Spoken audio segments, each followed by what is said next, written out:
Welcome to the Zelda Informer podcast. I am your host, Alfred Tabex, joined today by the brostest with the mostest, Andy Spiteri. What's up, everybody? So Andy's been reading a book that he wants to talk about, so I'm just going to throw that at him and he could take it from there. So as I said a couple weeks ago, I've been reading The Legend of Zelda and Philosophy. I Link, Therefore I Am, which is a collection of different essays about different topics in relation to philosophy and whatnot about The Legend of Zelda. So it's pretty interesting. I've only made it about 3 essays in, and if you're not interested in philosophy, you probably won't. This probably isn't the book for you because it's more philosophy than Zelda. But one thing that it was a very simple kind of question that the book posed, and I wanted to bring up here just to get Alfred's take on it, and you guys can let us know in the comments too, is the very first essay was titled, "Why Do We Care If Link Rescues the Princess?" And by this, what it meant is, like, why do we care about the world of Hyrule and about Link and about everything that goes on when we know that it's fiction and we know that it's not true, etc., etc. And so, without getting too wordy or too into it, the essay gave a few theories as to why this was. So the first was called the illusion theory. So we react emotionally. If we react emotionally, we must think that that's real. Of course, we know that The Legend of Zelda isn't real. So the second theory was the pretend theory, and he kind of likened this to kids playing, in the backyard or whatever, thinking that they were pirates or something like that. So he was going like, we know it's not real, so the emotions that we have are pretend. But then he contradicted that too and said, like, and the essay was about Wind Waker, and he said, when you see, Shadow Ganon, your heart starts to beat. So obviously it's not pretend. So his last theory was the thought theory, which basically says that we respond to art just because it's emotive and gives us thoughts and ideas. And then he said that was a contradiction too, because by responding to art, even though it's not real, you're sending real impulses. So it's just kind of very interesting, it's kind of an interesting topic that he brought up with no real right answer. So I was kind of thinking to myself, like why do we care about Zelda so much? So even though we know it's not real. So I wanted to bring that question to the table and kind of see what you guys had to say about that. Okay. I think first off, a good narrative builds up the characters in such a way that you become invested in them. And I'm not saying that previous Zelda games have had the best narrative. I'm just saying when you have a repertoire of a legacy that the characters in The Legend of Zelda do, and you're already familiar with them, it's easy to build upon them. But when you have these characters, for example, a lot of people could identify with Link when he was in Ocarina of Time as a kid, because as kids we all wanted to go on grand adventures and have a sword and save the land type of thing. But we couldn't, so we kind of projected ourselves into that world. And so while we identified with Link, we also were able to empathize with him. And so when we can empathize with a character in a narrative, when we can feel what they feel on a superficial level, obviously we're not in love with Zelda, hopefully. Skyward Sword Zelda. Okay, well, yeah, you can. I won't judge you if you are, but I'm just saying, you don't, like you said, you don't feel those real emotions that the characters feel. You empathize with them. And so when you do that, you care about what happens in that world on a superficial level, just because you've been engrossed in the story. And so from there, you think, okay, well, I care about what happens because I care about the characters. It's the same thing with in a movie that you're really engrossed in. You could even, Guardians of the Galaxy. In the second one, you care so much about the characters because of the first one and because of the repertoire they've built and the familiarity that you have with them.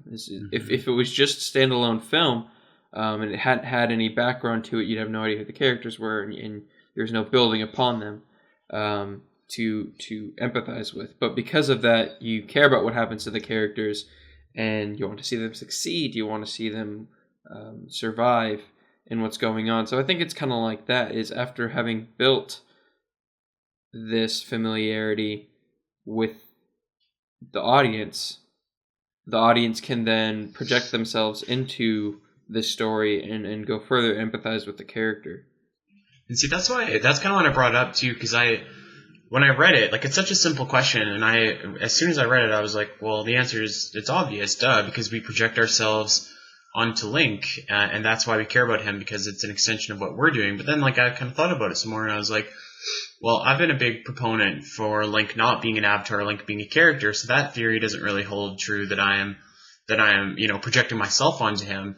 But then as I thought about it, I was like, well, Link as a character hasn't really been that, he doesn't have, as much development as maybe some other characters too, so that also shouldn't really hold water. So it's just kind of like it was a very simple, basic question that as I was reading it, I actually, like, kind of stopped and thought about, like, I had to really think about it, which is why I thought that it was so interesting to bring up, and it kind of threw me for a loop. Like, there's a lot of big questions in that book, and I'm sure as I read a little bit more, we'll dive into some more of them. But it was just kind of cool, like little simple things like that can make you stop and kind of question something that you maybe have taken for granted, or thought that you knew, but maybe you didn't realize why you knew it, if that makes sense.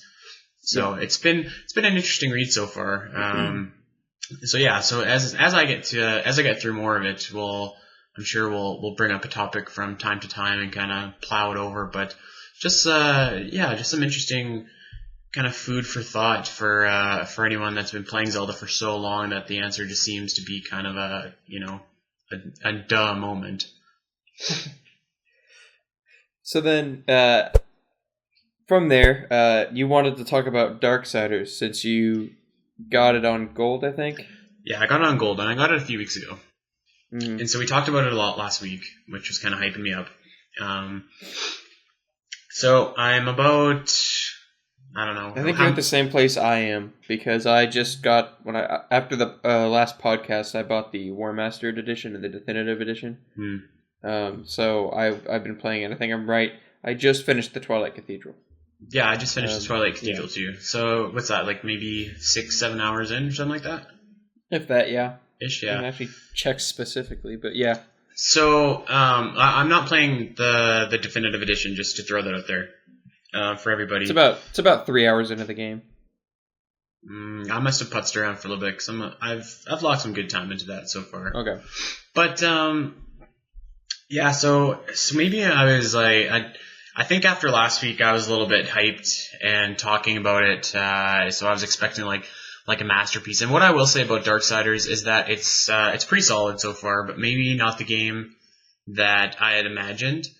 It's definitely more Devil May Cry / God of War than it is Zelda. Mm-hmm. Although I do quite like the Zelda parts that are in it. Like, for example, the dungeons and the item progression that you get in the dungeons is quite cool. But one kind of comparison that I keep making to Darksiders, which might not be like an obvious one, is I compare it a lot to Gears of War.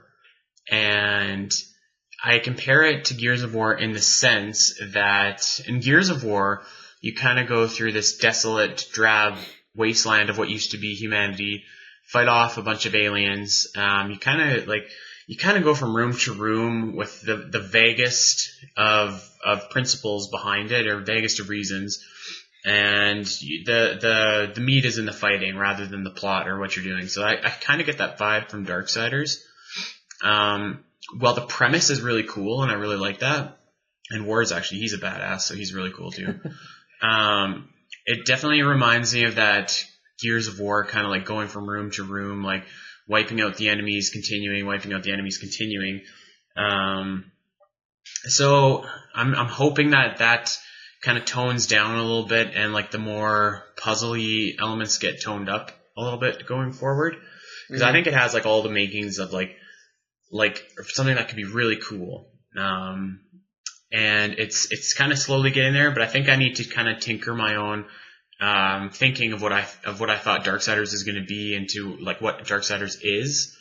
Yeah. Because I don't know what I don't know what I was expecting. Maybe probably something a little bit along the lines of Zelda, but definitely more of the Devil May Cry in particular vibe that I get from that, which is a great series. Darksiders is more of a hack and Darksiders 1 is more of a hack and slash than Zelda is, though. I'd say that Zelda can tend to be a hack and slash, just because of how you play it. Mm-hmm. It's just not nearly as fast paced. Darksiders 2 is quite different, in that it's open world and not really linear. The difference in the two worlds is for Darksiders 2 you can fast travel and stuff, I think, but you go across a huge world, whereas in the first Darksiders you can only really go back and forth between spawn points or like certain points in the map. It's very linear. I'm actually okay with that. Like, I don't need to have every game that I play be this massive open world experience, and I think that kind of suits Darksiders fairly well for the type of game that it is. Mm-hmm. So I don't mind that. Actually, one thing that I thought was kind of strange, which is throwing me off a little bit too, is Mark Hamill in this game. Yep. And it's just kind of strange because like he just talks in his Joker voice, and that demon is talking to you as if you got the Joker. So it's got that Arkham Knight kind of vibe where like Batman's been drugged and now he's hallucinating with the Joker in his ear and stuff. So it's extremely similar. So it's just kind of like it's throwing me off sometimes because I kind of expect to see for Ward turn around for him to have like the Batman cowl on or something like that, or for me to be fighting the Scarecrow. So but other than that, like all the voice acting is good, the setting is good, the plot so far is kind of disjointed, I would say, but like I'm sure that tightens up as we get a little bit more into it. But I think the premise alone is enough for me to see it through and probably get the second as well. Mm-hmm. I mean, I found the games very entertaining. Having played them, I played the first one a long time ago. I'm really glad that I have it again, the War Master edition, to play through again, just because it's been so long. I don't know really what changed in the two edition in the remaster. It might just be graphics or something, because there was no DLC for the first game that I'm aware of. Yeah. The second one had some DLC. It had a whole new story content to it, and there's again huge differences between 1 and 2. 2 is like it has side quests with bosses to the side quests, overworld bosses, stuff like that. It's just completely different in terms of play style, and death is a whole lot more agile than war. But I think one thing too that is a struggle for me personally is like I'm not very good at games that like you need button combos for. Like I'm just not like I'm not like I don't know you think I'd be good at it after all these years of playing like video games, but if it's like X up B whatever, I'm just like I'm trying to do that, and like in the heat of like a battle, like I just mess it up every single time. So that's a struggle for me too. And I never really played fighting games like that. That's kind of why I like Smash and to a lesser extent Street Fighter so much, because they're just simple to play. So that's kind of a hurdle for me too, because I have no upgrades so far, and I haven't bought any moves. I've bought a few other weapons and stuff in Darksiders, but yeah, looking at some of those combos, I'm just like, oh god, I don't know if I can do this. Yeah, the progression again between the two games. The only real similarity is like the gameplay and the continuation of the story. Like your progression with weapons, what you do and going through the games, it's so vastly different. And I mean, I don't. Again, I haven't played the first one in a while, so I don't like. I can't compare the two in terms of which is better. They're just vastly different in their play style. And 3 looks vastly different too, um, than it did than the other two. I'd recommend trying them out if you haven't. They were on sale. I don't know if they are now. If where was it on sale or was it free for gold for the month of April? It was like last or month May? or something like that. Okay. Yeah, this was a month, maybe even 2 months ago, so it wouldn't be on anymore. But like, yeah, you should definitely check it out. Like I wouldn't say I'm in love with it yet, but the premise is definitely enough to keep me going, and it's kind of got that. Like nice flow when you do start to fight, kind of like the Arkham games have or Shadow of Mordor has. Like when you do start to fight, you can.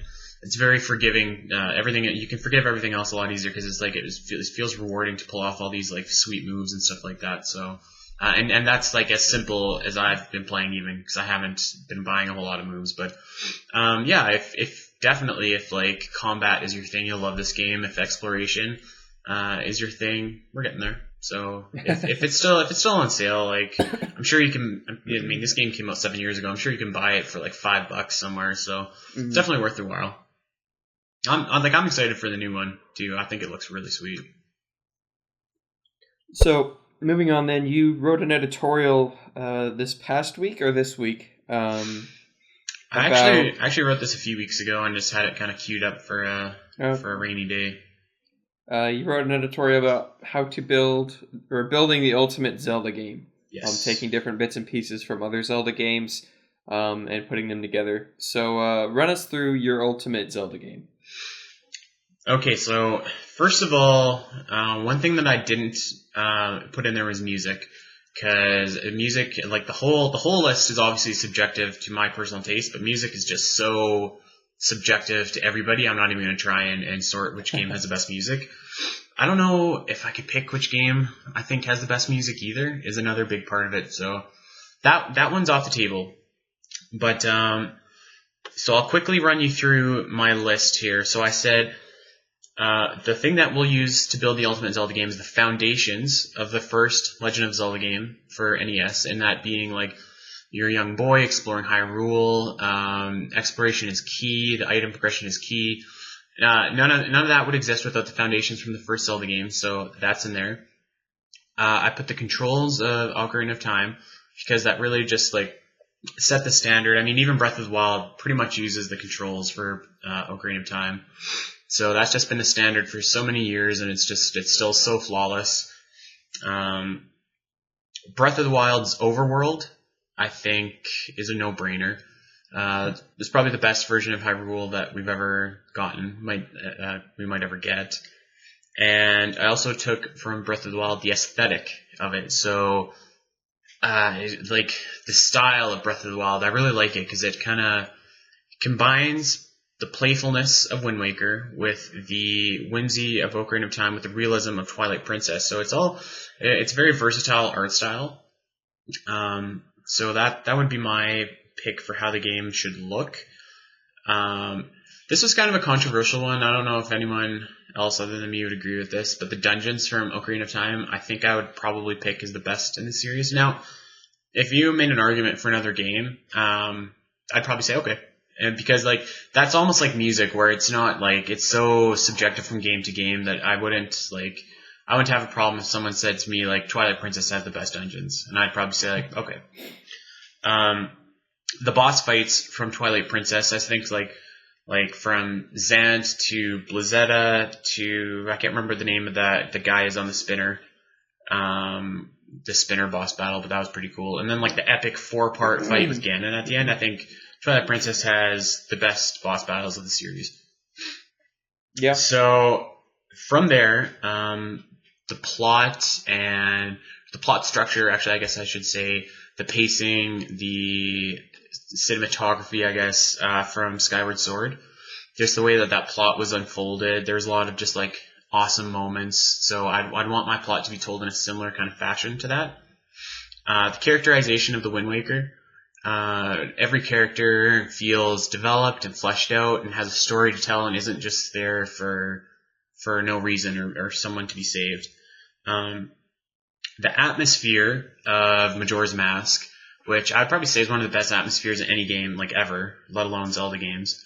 So just the feeling of dread that you get from the moon in the air to happiness when Lulu gets her eggs, to sorrow when, her husband's dying on the beach. So atmosphere from Majora's Mask. And then lastly, I took the theme from A Link to the Past, which was duality, which has been used in almost every Zelda game. Maybe not every Zelda game, but a lot of them going forward. So you have like the ground and the sky, you have the Twilight Realm and Hyrule, you have the past and the present, there's the Zelda theme, or the Zelda series has just played with this theme of duality for a lot. And I think if you were to build like your ultimate Zelda game, you'd kind of want that theme in there just as a homage to past titles.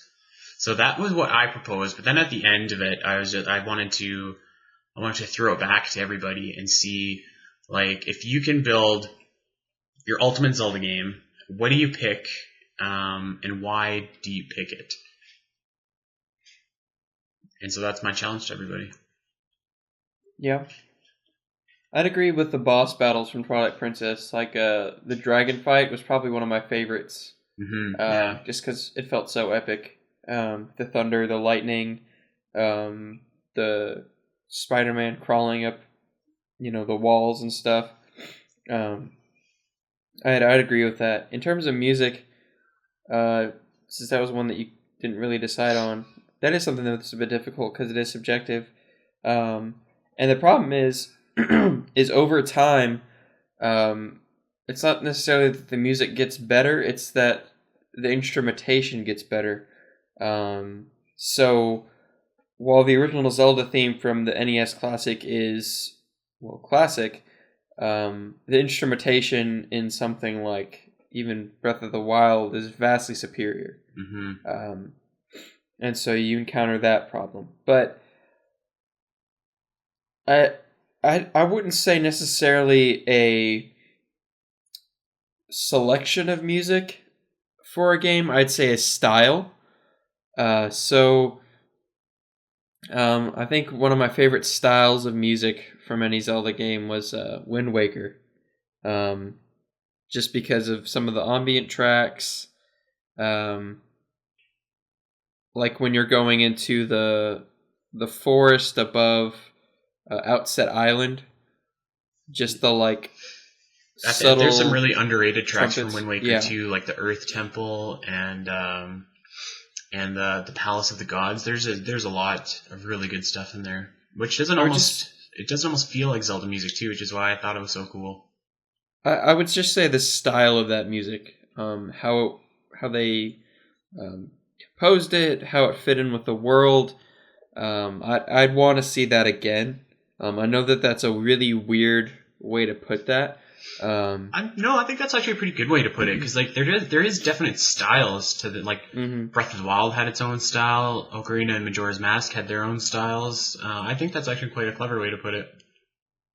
I mean, that's what I'd say in terms of what I'd want to see from a musical standpoint is that type of style of music, as opposed to a certain track or set list, because over time, the tracks and set lists were made for specific parts of the game, so they're not going to translate well over to another game. But the style can, because the styles are more timeless, and you can explore those in different ways. Whereas, Breath of the Wild was more subtle. The music was very toned down, aside from maybe the final fight with Ganon. It wasn't loud and blaring.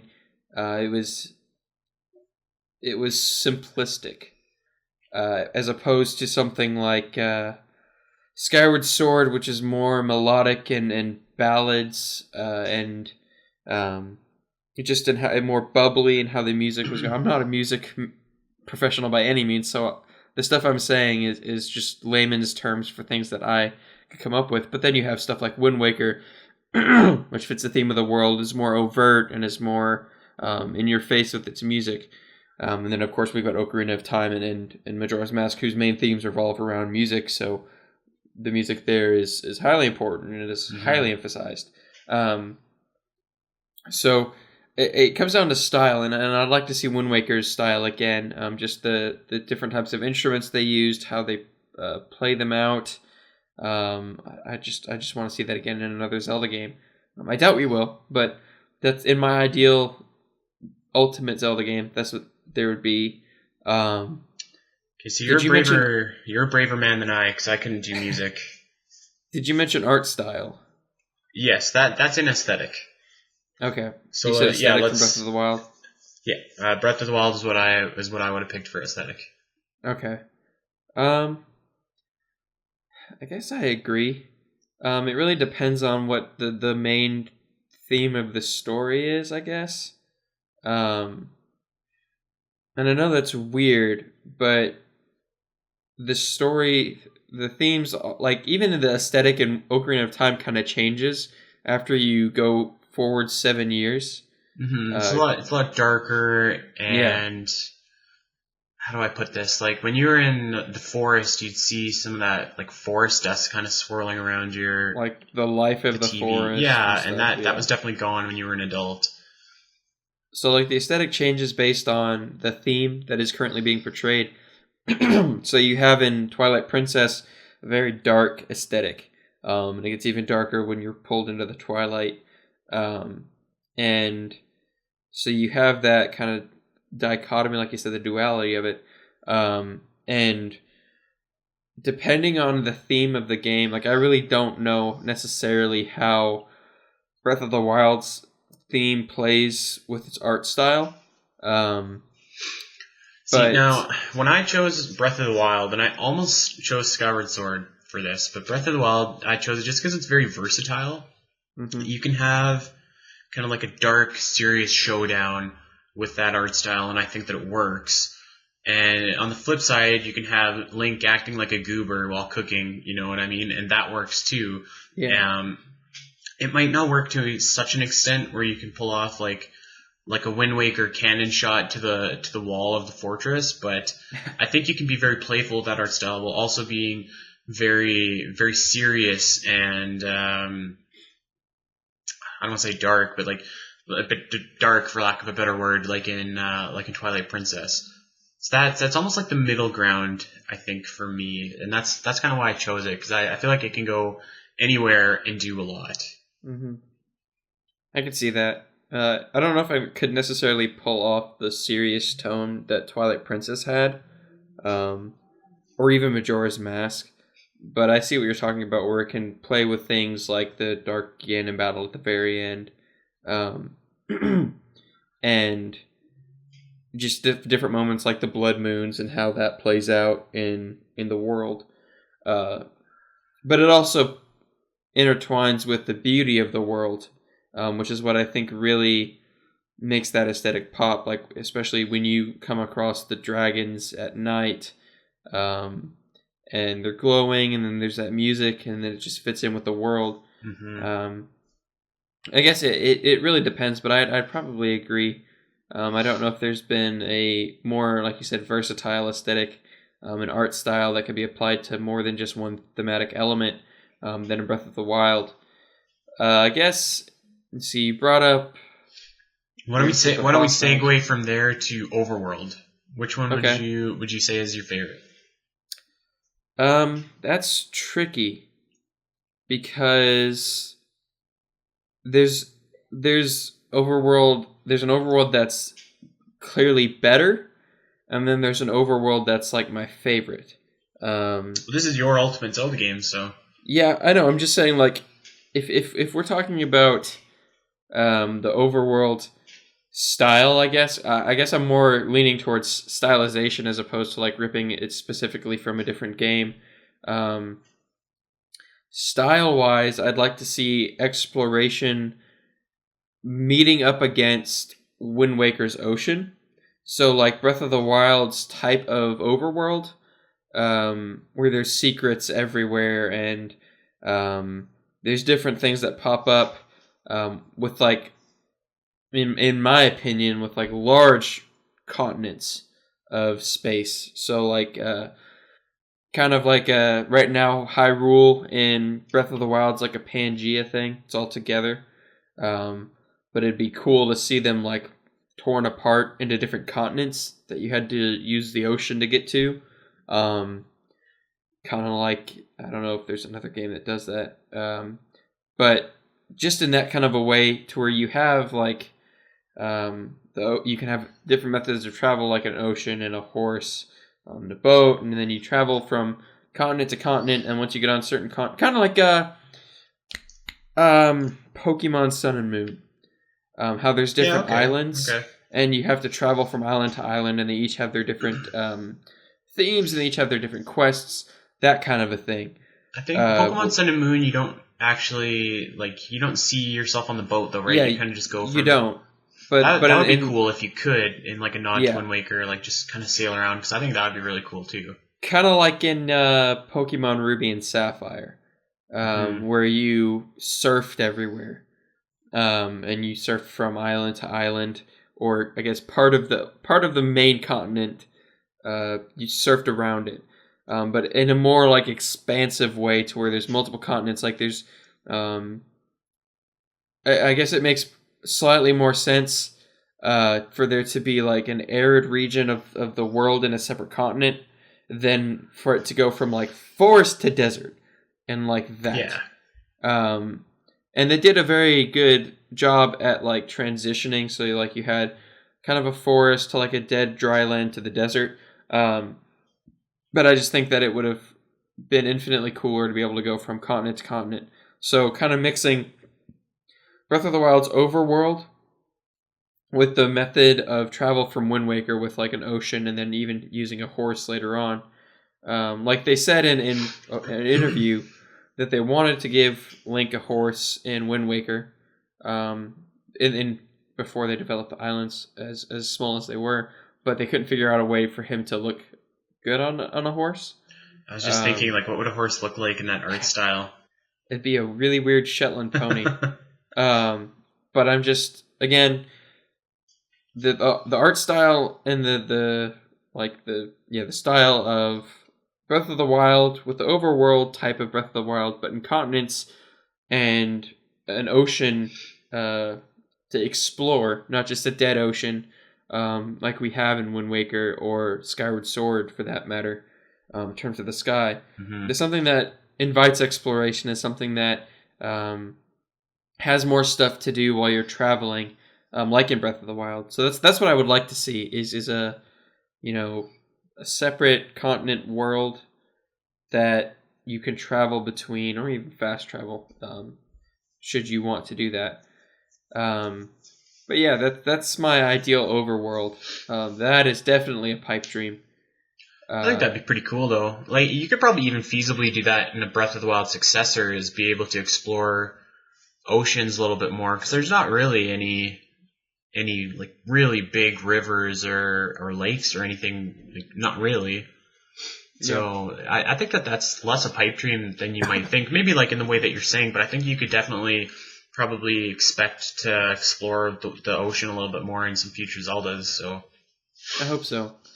I mean, I just like to see those two mesh in a way that works, and that you could see, you had a bigger open world in Breath of the Wild than you definitely do in Wind Waker.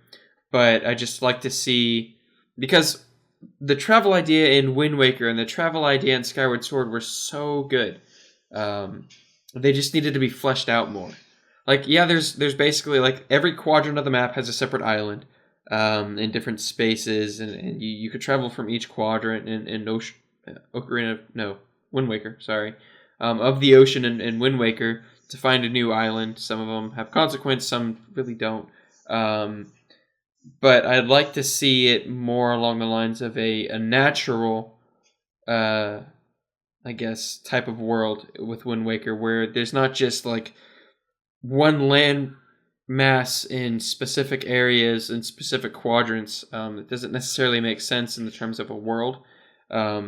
Whereas being able to travel from continent to continent, kind of like in, I guess, Ni no Kuni, if you ever played that, There's like 2 or 3 continents that you travel to. They're really close, but and I'm loath to use that game because I'm not its biggest fan.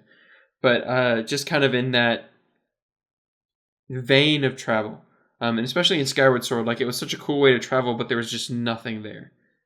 I'm Skyward Sword's biggest fan, and like I didn't like traveling by Loftwing at all. It was just so barren. There was just nothing there. One thing I would want is just I'd be totally down for traveling more by boat in a future Zelda, but we need a better item than like the Korok leaf in order to get us around, or or instead of having to change wind all the time, like maybe Link finds a Minn Kota motor in a dungeon or something like that. But like kind of like in Phantom Hourglass, where you didn't have to worry about wind or pushing it with a leaf. Like that's definitely not going to fly in a massive open world with where you have to travel by boat. But just kind of like, we already have technology in Breath of the Wild, with the Clockwork Guardians, with the Sheikah technology. So it stands to reason that they could develop a boat, like pretty simply. They have a flying bird thing. So I think that they could develop a boat pretty simply. So I was imagining more along the lines of that, not necessarily changing the wind, and having to deal with a sailboat, because that would get very tedious with like a world like Breath of the Wild. Yeah, I agree. I think as long as they can put that in, I'd be like, that would be awesome. I would totally look forward to that. So do you want me to run you down the list of what we got left? Sure. Okay, so controls. Which game would you select as your pillar for the controls? It really depends on the type of game, because if it's a top-down, then we'd have to go with something like, Link to the Past. But if it's going to be 3D like we're talking about right now, I think they've all kind of had similar controls, just different variations on them. And in mostly gameplay style. So in Ocarina of Time, you had like the Z target, which is that started Z targeting. Mm-hmm. And so you had the Z lock, and then you had your B slash, and your forward jab and all that stuff. And then you had the jump attack, and then you could jump back, and that's pretty much it. And same thing in Majora's Mask. In Wind Waker, you could dodge roll and press A if the timing's right to come up behind someone and hit them. And that was handy for fights against like Dark Nuts, and even Ganon to a lesser extent. And so you have that kind of an introduction to that. And then in Twilight Princess, you learn different moves from the Hero Shade to, I guess, implement, and that includes like finishing moves. Boost your arsenal. Yeah. And so with that comes like different control variations, and then in Skyward Sword, obviously that's just vastly different controlling, because you're using the Wiimote to hopefully 1-to-1 take down enemies, and then Breath of the Wild just kind of goes back to using Ocarina of Time standard. There's really not a lot of variation in that, except you could kind of combo items. Or combo and that's kind of why I selected Ocarina of Time, just because it is like the standard. You could probably say that Twilight Princess and Wind Waker improved upon it. Yeah, which they did. But I just think like for a standard control system, Ocarina of Time is just still like that rock, that perfect foundation. Yeah, I'd say that it's a good foundation. I just like the improvements made upon it over time, like in Twilight Princess and Wind Waker. And it just feels more fluid in later games, I guess. That's just natural because of graphical how far we've come. Yeah. And so I'd agree that the Ocarina of Time is a good foundation, but I'd probably pick one of the more like developed systems, probably Twilight Princess is, because I'm also talking about gameplay. as well as like controls. And I'm not talking about turning into a wolf. I'm talking about pure like sword play. Sort of play like riding your horse, like the core mechanics that go from game to game. Yeah. And that's also another thing too. I really like how it felt when you're riding the horse in Twilight Princess. I mean, for that matter, in Breath of the Wild. So again, like I'd say, kind of a combination of Breath of the Wild and not Skyward Sword, Twilight Princesses, where you have all those finishing moves and you have different like parts of your arsenal that you can explore, while also having the fluidity of Breath of the Wild. Because, oh my gosh, one of the most satisfying things is jumping off your horse and slowing down time to fire an arrow. It just feels so good and feels so natural. So stuff like that I would love to see return. Especially fighting off against a guardian or jumping off your horse and using the fire or the flame current to propel yourself upwards and take down an enemy. It's just... a lot of the stuff in that game felt really good to do. It feels good to do. My like in Breath of the Wild, I never really rode horses. Is the only thing. So I was climbing everything. So just random factoid. But yeah, I agree with you. The controls in Breath of the Wild were like second to none. That's probably just me being nostalgic. Putting Ocarina of Time on there, but yeah, it felt good. So I'd say probably along the lines of those. I know I'm not really being insistent on one or the other. I'm just I'd like to see a combination of like Twilight Princess and Breath of the Wild's controls and combat, because I think that they would work well together, especially with like finishing moves and stuff like that. So what else do we got? All right, what about plot? And when I say plot, not the story per se, but the way that the plot is told and revealed. I like Breath of the Wild's story and how it was revealed. I think it was clever. I don't know if it would work again, because it works very specifically for what is going on. So Link losing his memories, and having to regain them back. Like, still thematically, I don't know how well it worked in the game, because you're seeing Link's memories in third person as Link's remembering them in first person. So it doesn't make too much sense if you think about it a little bit.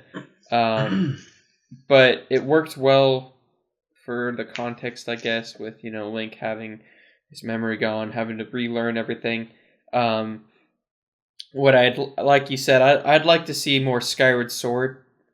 Like, of course, Skyward Sword with voice acting. So like, that would be incredible. Having voice acting with the characters, having the plot development, having it play out in such a way that you can, I guess, explore the characters more, and you get to know them more. And here's the thing that I think Nintendo was having trouble with, was figuring out a way to make an open world where you could go from dungeon to dungeon, completely on your own, like choosing what you wanted to do, while having the story be somewhat linear. So that's why you experienced the memories like you did. So, for example, which dungeon did you go to first, or which Divine Beast? I went to the Gerudo one. Okay, I went to the Rito one. So, in a linear game, you would have had to go to one of those first in order to experience the story the right way. In Breath of the Wild, what they did was you would regain the memories to replay the story, and in that way of telling the story, you could go tackle the dungeons however you wanted. So it worked within the context of the story, and in the context of how the game played out. And again, they're still experimenting with open world, obviously. Sorry, open air. Yeah, like I would put Breath of the Wild as one of the worst, to be honest with you. Maybe not like middle of the pack, definitely. It has a good story. The way it was told was befitting of the game, but it wasn't the best way to tell a story, in my opinion, because it's so disjointed. And it the just only way feels to like really something's missing, Feels like Metal Gear Solid 5, where it's just like it's abrupt and it's awkward. Well, you get bits and pieces of a story that you're left to fill in the blanks with on your own. Yeah. And that's not necessarily good storytelling, especially if you haven't been able to flesh out the story a lot. Like the story for Breath of the Wild was good. It was one of the best we've had in a Zelda game, just because it had a story that was more than Link saved the princess. It was here's like fleshed out characters to some extent. Ish. And yeah, that's what I said, to some extent. And so it had voice acting, it had full cutscenes. I'd like to see the cutscenes done in the style of Breath of the Wild, but the cutscenes like in Skyward Sword. Again,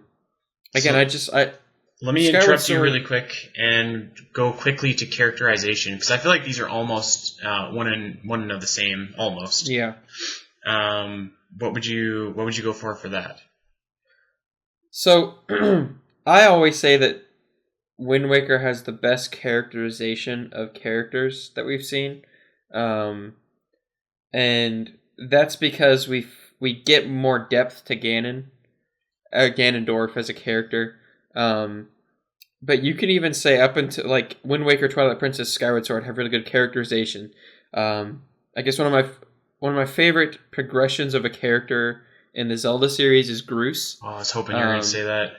Well, just because you see him go from like a pompous asshole to this like guy who's willing to risk everything for the good of his friends and the good of the world. He's kind of like the opposite of Gaston from Beauty and the Beast. Yeah. Instead of getting worse, it gets better. Exactly, and that was a really good characterization because we saw him grow. We literally saw Impa call him out on being a jerk. Like he's like, you only care about yourself type of things. Like, you're basically useless. And then he's like, well, man, she's right, and so I want to do something. So he built the Groose Cannon, and he helps you with the umpteenth fight against the imprisoned, and he develops more as the story goes along, and so does Zelda and Impa. Like, I guess the characterization in that game was just so well done, despite what people think about the game and how they their opinions on it. The story was really well, it like played out well. So that's surprising to me. You're saying Skyward Sword over Wind Waker?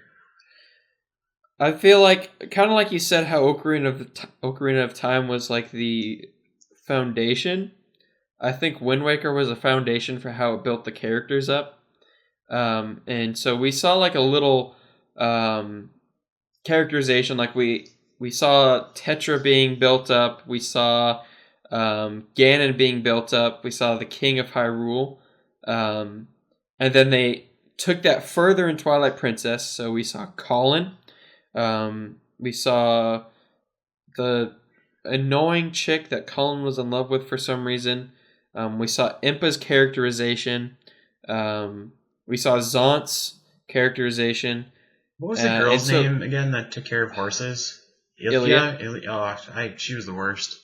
Yeah, so we saw different characters be characterized and some growth in them, and development, and then they took that a step further in Skyward Sword. Where they had the characters have like they focused on certain characters and gave them motivation, but also in the side quests you got to see a lot more character motivation there than you did in any other game. So, you saw Batro's characterization. You saw Karain's and the annoying guy, I don't remember his name, with the blue hair that was in love with Karain. Oh, yeah. Then you saw the guy that really wanted to, like, he was trying to work out to be like Link. Then you saw Groose, you saw Impa, you saw even Fees, I guess. I love Fee. I know everybody doesn't, but I don't know. I love her. I think the final ending scene of hers is like up there with Zelda moments. Yeah, so you had all this characterization with characters, and not just the main characters, but side story characters too. And you got to know them in a way like that was meaningful and impactful, as opposed to Breath of the Wild again, where it was, again, they fleshed out characters okay. So Zelda was fleshed out really well, I thought. But then Yeah. everyone else was kind of left wanting a little bit. Yeah, and even Link was such a static character in not Twilight Princess, in Breath of the Wild. Like, okay, we learned that his dad was a soldier, and so he became a soldier because of his dad, and oh, he's the chosen one, and end character arc. Like, that's it. Mm-hmm.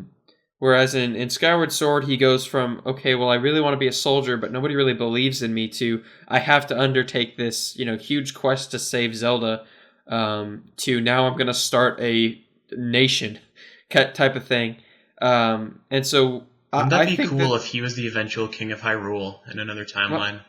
I mean, I just think that they played it out so well in Skyward Sword that has like the best characterization in terms of games for the Zelda series. And I'd like to see more of that played later out. And the thing that I think that Nintendo is confused about is how to handle open worlds, because I don't like comparing it to this because a lot of people are going to get mad at me, but Skyrim's way of telling the story is in such a way that all of the story is linear, and it's not told in fragments, but the world is such that you can explore it in an open world way without having to go from dungeon to dungeon to dungeon in order to experience the story.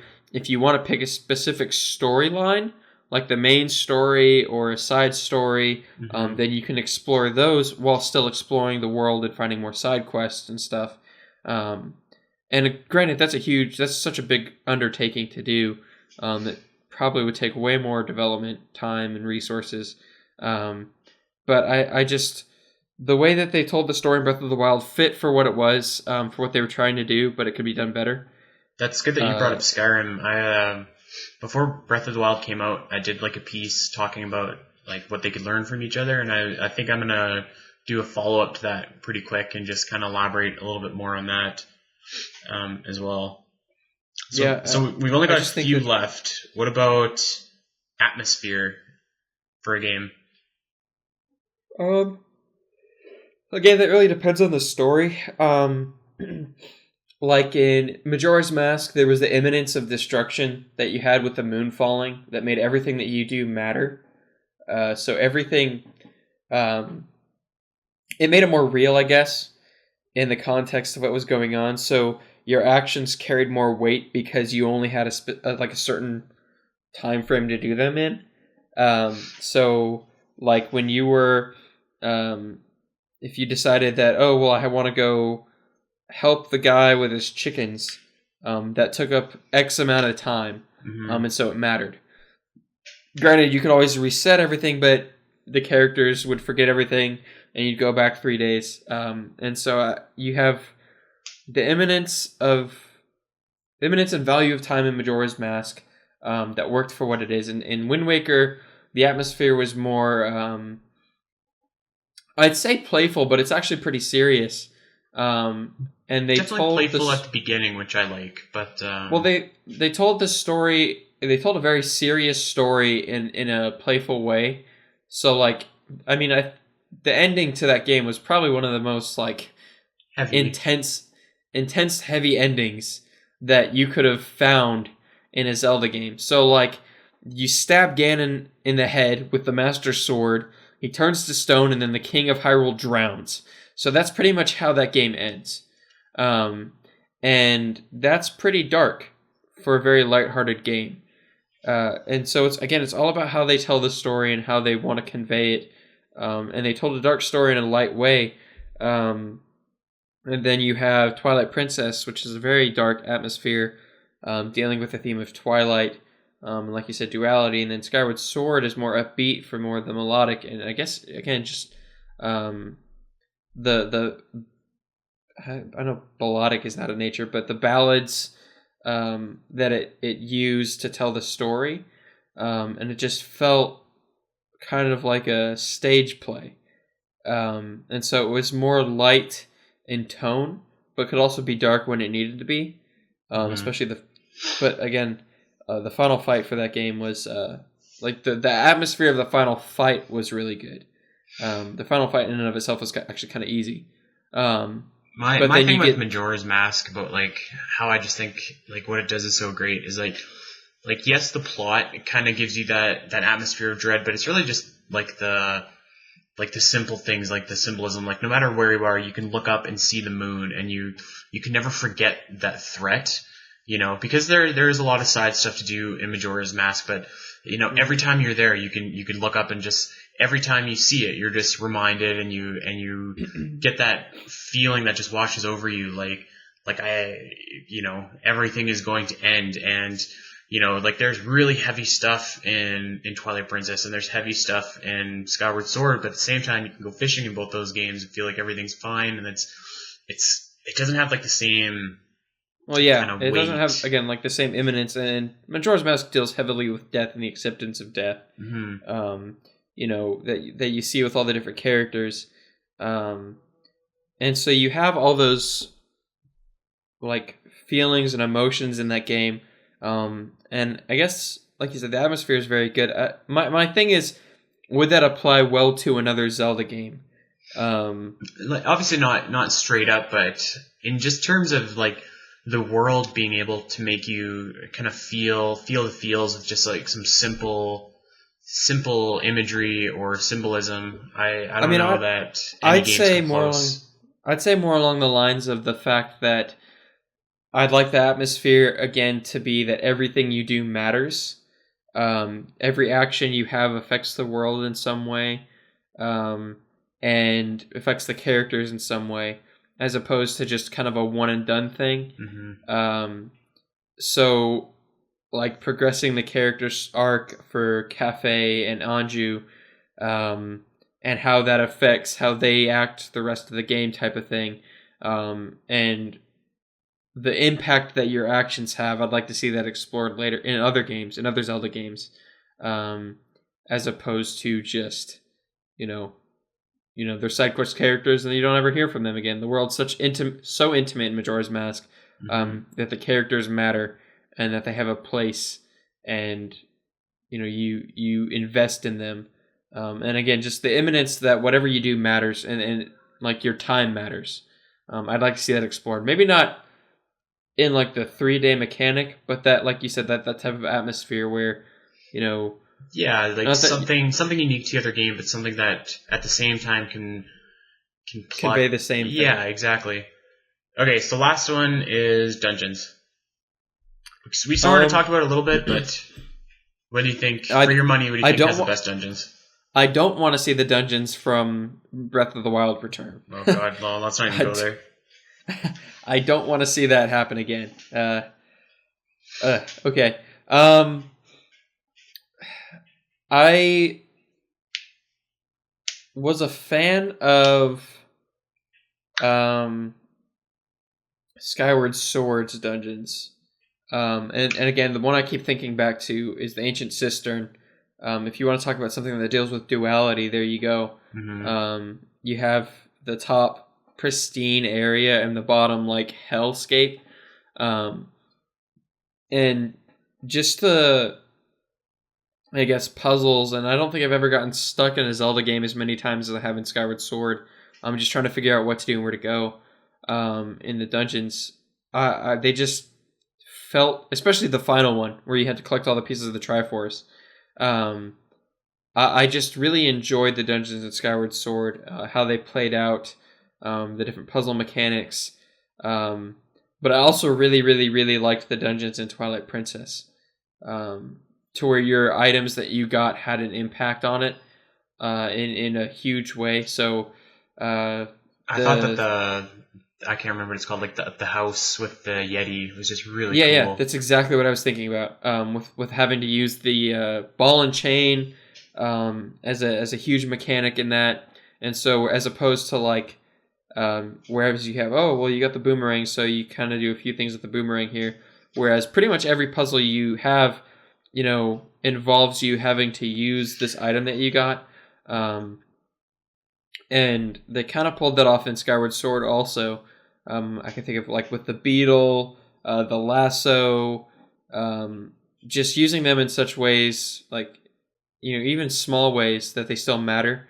So I'd say Skyward Sword's dungeons, especially like the boat, the sand ship, That was really cool.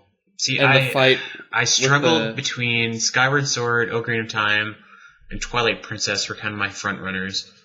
And I think I ended up just kind of going with Ocarina of Time just because those are a little bit more iconic to me, because those are like the first ones I ever did, but they still hold up really well. Yeah. But like if you made an argument for any of those other games, I couldn't disagree. Yeah, I'd definitely say Skyward Sword for me. I'd love to see that type of style and those types of dungeons to return again. Mm-hmm. It was just felt natural in the world, felt good, and the way that they played out was pretty cool, pretty awesome. All right, there's your ultimate Zelda game. Yeah, try to piece all that together. Yeah, so we talked a lot. So we're hitting our time, keeping it at about an hour. So we might talk about building an editorial later. I might make a video about it since we don't really have any news this week, but we'll see. But yeah, thank you guys for tuning in. And any closing remarks, Andy? Thanks for listening to us yammer on about our Ultimate Zelda game, and please let us know what yours is. It's very interesting. I like to see where some guy in the comments just said Twilight Princess, and that was all he said. So maybe a bit more than that, but let us know. Yeah, basically, make your chimera of a Zelda game and pitch it to us, and we'll go from there. All right. Well, thank you guys. Everybody. See ya. See ya.